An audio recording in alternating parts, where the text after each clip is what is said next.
Would you marry someone for a passport? Before you answer, hear me out. Because the line between marrying for love and marrying for freedom is a lot blurrier than you think. And today I'm going to show you the 5 fastest, most powerful passports you can get through marriage in 2026. Here's what nobody tells you when you start living internationally.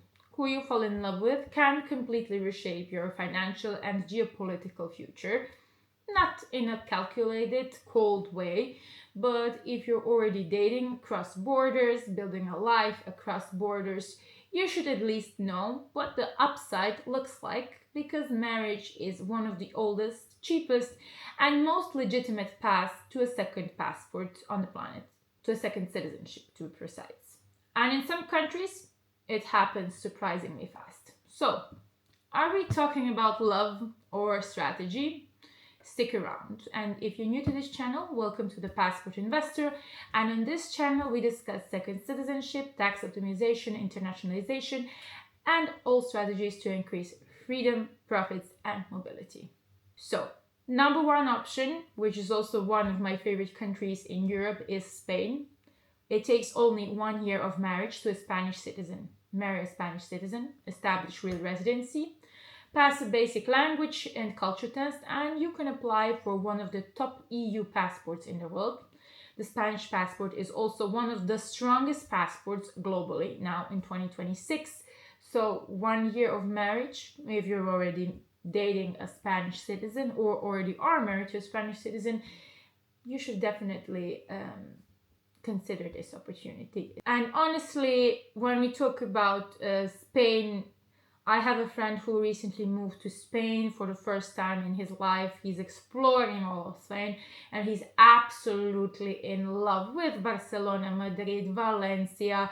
There's so many beautiful places, beautiful small cities also within Spain. The nature, the food, the quality of life, the lifestyle. It's very much easy to fall in love with Spain and everything Spain has to offer, a very rich international and social life and extremely beautiful places along the coast, in the south especially, I would say. And if you're going to build your life somewhere, this might be one of the best options, or if you don't like Spain, well, there are far worse places, but who doesn't like Spain? Except for the taxes. Then there's number 2, Brazil, which would also take around 1 year of marriage. You marry a Brazilian, get residency, live there for a year and apply. Open culture, strong passport, and Brazilians are genuinely everywhere. Lisbon, Miami, Dubai. I met them even in Serbia coming to visit. It happens that the community follows you. And when we talk about Brazil, for me, that is my favorite Latin American country. Copacabana, Rio. I just imagine the New Year's on the beach and Lambada. So Brazil, every Brazilian person that I personally have met, and I have some very good Brazilian friends, they're very warm and open, very much like a sunshine. I love the Brazilians very much, and Brazil is a very, very beautiful country. So 1 year in Brazil is like 1 year in paradise, and it can lead to a second citizenship. Plus, if you marry a Brazilian, congratulations, they are some of the most attractive people that I personally have ever seen. Then at number 3, we have Argentina, which would take about 2 years.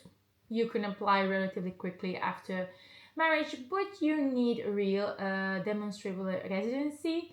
And if we talk about Argentina, it's not that easy accessible. It does feel a little bit remote, but if you want to stay within the Latin America area, the Americas, it can be managed.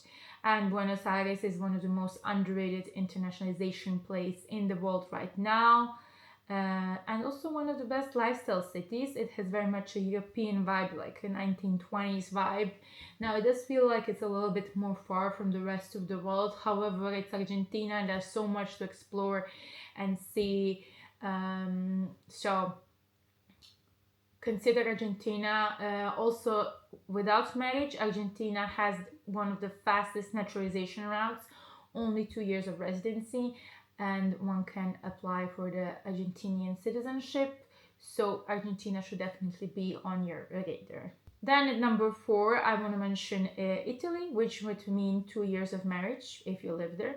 And even better, 1 year if you have an underage child with an Italian citizen and if you're married. However, in terms of Italy, the rules are tightening recently. We saw that. And real residency is now required. However, falling in love with Italy is very easy, and this is still one of the strongest passports globally. And let's just talk about the lifestyle in Italy, la dolce vita. Basically, you go to Italy to enjoy yourselves, the food, the lifestyle, the fashion, the beautiful country.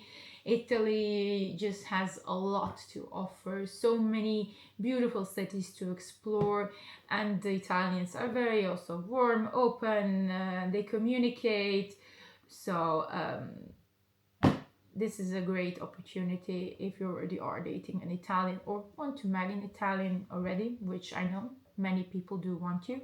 I have some of my closest girlfriends mentioning that they would love to meet a very dashing Italian man and marry. And then at number 5, I want to mention Portugal, which would mean 3 years. And there is an important thing, a very interesting feature when it comes to Portugal. You don't have to actually live there. You only have to stay married for at least 3 years, show genuine ties to the country still, and pass a basic HU Portuguese exam. Now, Portugal has recently been in the spotlight for changing their citizenship laws, and the golden visa investors were affected by it quite significantly. However, the citizenship by marriage route is still available, and you should definitely make up of this opportunity if you already are married to a Portuguese citizen or are dating a Portuguese citizen. So for globally mobile people who can't commit to one place, this option might be the single best spousal citizenship setup in Europe. So now we can also go back to the question, would you marry it for a passport? Considering the countries that I've mentioned, and some are very dreamy and very romantic, and many people are already dating its citizens. So what would be your answer, honestly? When we look at things realistically, many people already marry for reasons that aren't purely romantic, like stability, family pressure, social expectations, financial security. We just don't say that out loud. And here's my actual take. Intentionally marrying a stranger purely for immigration documents is fraud. It's illegal in every country on this list. And the consequences might be deportation, criminal charges, or lifetime bans on entering. And that's the reality. So do not marry intentionally to get a second passport. That should not be the only reason. But reality is also this. If you're already living globally, already dating internationally, already building a life across borders, understanding the legal upside of who you commit to is just intelligence. It's information. And the best outcomes aren't calculated. But they're rarely accidental either. So, if you want help building your international setup, getting a second residency, exploring different citizenship pathways, tax optimization, I call it also profit optimization, that's what we can help you here with. The links to our services and a complimentary consultation are below. And if you're interested in exploring more topics like this, then make sure to subscribe and to keep up with us. And I'll see you in the next one.